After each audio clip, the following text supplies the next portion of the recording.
देखो देखिए, तो सपना उन विद्वानों के साथ, उन आचार्यों के साथ जुड़ी हुई थी। सो अब से 6 दिन के बाद हर पूजा विधि में जो है वो उनकी शमूलियत होगी, वो शामिल होंगे। किस तरीके से पूजा विधि होगी ये भी हम लगातार दर्शकों को न्यूज़ 18 इंडिया पर दिखा रहे हैं। लेकिन देवकीनंदन ठाकुर जी भी न्यूज़ 18 इंडिया पर कल मौजूद थे। उन्होंने बातचीत की हमसे और उन्होंने अपना भाव प्रकट किया कि जब भी मैं अयोध्या आता था, लेकिन इस बार जब मैंने अयोध्या देखा तो मुझे त्रेता युग की अयोध्या की याद आ गई। सुनिए क्या कहा उन्होंने।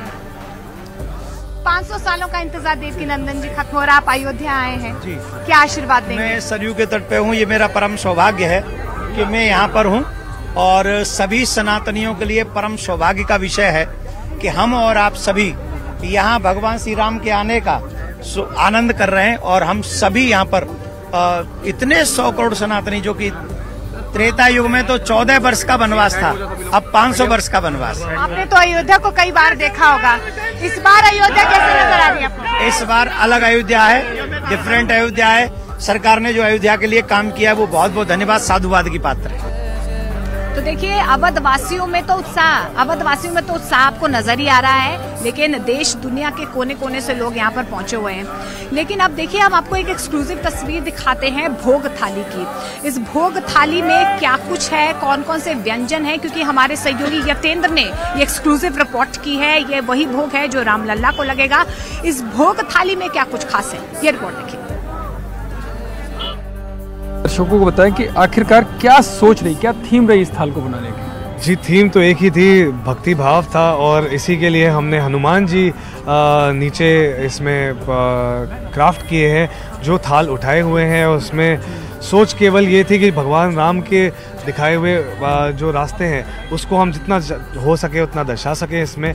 और जो हनुमान जी का डिस्क्रिप्शन है भगवान राम को लेकर, नीचे जो दिए गए हैं हनुमान जी, थाल पे आप देखेंगे तो 15 श्लोक सुंदरकांड के 35वें सर्गा से हमने डिराइव किए हैं और वो इनग्रेव करे हैं। तो भगवान राम के क्वालिटीज़ के बारे में, उनके जो चेहरे पे तेज था, उनका जो कैरेक्टर था, उसके बारे में हमने इसमें दर्शाया है। तो ये जो आप श्लोक बता रहे हैं वो कहाँ लिखे हुए हैं इसमें? जी, आप अगर देखें तो ये चारों तरफ मैं आपको इधर दिखाऊं तो ये चारों तरफ जो लिखे हैं ये 15 श्लोक हैं, जिसमें सीता मैया से जब अशोक वाटिका में हनुमान जी मिले थे तो उन्होंने उनके सामने गए और उनको बताया कि श्री राम ने मेरे को आपके लिए भेजा है।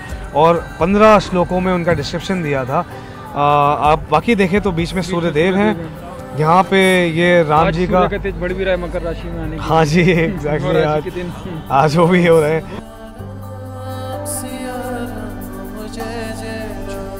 तो ये हमने आपको कहा था कि न्यूज़ 18 इंडिया पर आप अखंड कवरेज देख रहे हैं और सबसे पहले हर चीज न्यूज़ 18 इंडिया पर देखेंगे, वो हम आपको दिखा रहे हैं। लेकिन इन सबके बीच में जगत गुरु शंकराचार्य स्वामी सदानंद सरस्वती ने राम मंदिर प्राण प्रतिष्ठा पर खुशी जाहिर की। अब उनको सुनना इसलिए महत्वपूर्ण है क्योंकि शंकराचार्यों को लेकर बड़ी बातें सामने आ रही थी कि वो विरोध कर रहे हैं, लेकिन एक शंकराचार्य क्या कर रहे हैं, खुशी जाहिर कर रहे हैं। जरा सुनिए।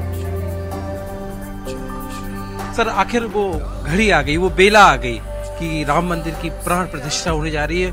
और जो हमारे जगत गुरु थे स्वरूपानंद सरस्वती, उन्होंने तो लंबे समय तक इसके लिए लड़ाई भी लड़ी। हमारे गुरुदेव जगत गुरु शंकराचार्य जी महाराज ने इसके लिए बहुत लड़ाई लड़ी है, आंदोलन भी किए। और एक बार अयोध्या जा रहे थे कार्यक्रम करने के लिए, आजमगढ़ में गिरफ्तार कर लिया गया उनको और चिनार के किले को जेल बना करके 8 दिन तक उत्तर प्रदेश की तत्कालीन सरकार ने उनको वहाँ रखा। तो इसमें बहुत लोगों ने लड़ाइयाँ लड़ी हैं। 400-500 साल का इतिहास है, इसमें बहुत लोगों का बलिदान हुआ है। सभी आचार्यों की, शंकराचार्यों की और भी संप्रदाय के जो आचार्य हैं, सभी लोग यह चाहते हैं कि परमात्मा श्री राम जन्मभूमि में जो विधर्मियों के द्वारा जो स्थल खंडित कर दिया गया था, जैसे हमने न्यायालय से पुनः प्राप्त किया है, उस पर भव्य मंदिर का निर्माण हो और वहाँ परमात्मा श्री राम कौशल्या की गोद में शिशु के रूप में, बालक के रूप में विद्यमान हो। कीजे शिशु लीला अति प्रिय शीला, कौशल्या माता ने कहा। परमात्मा श्री राम का जब अवतार हुआ, जब वो प्रकट हुए तो चतुर्भुज रूप में प्रकट हुए। आभूषण धारण करके प्रकट हुए। माता कौशल्या ने कहा कि प्रभु, इस तरह से तो किसी बालक का जन्म नहीं होता है। हमने भगवान के लिए प्रार्थना नहीं की थी। हमारे पतिदेव महाराज दशरथ ने पुत्र प्राप्ति के लिए पुत्रेष्टि यज्ञ किया था, सो आप पुत्र के रूप में आइए।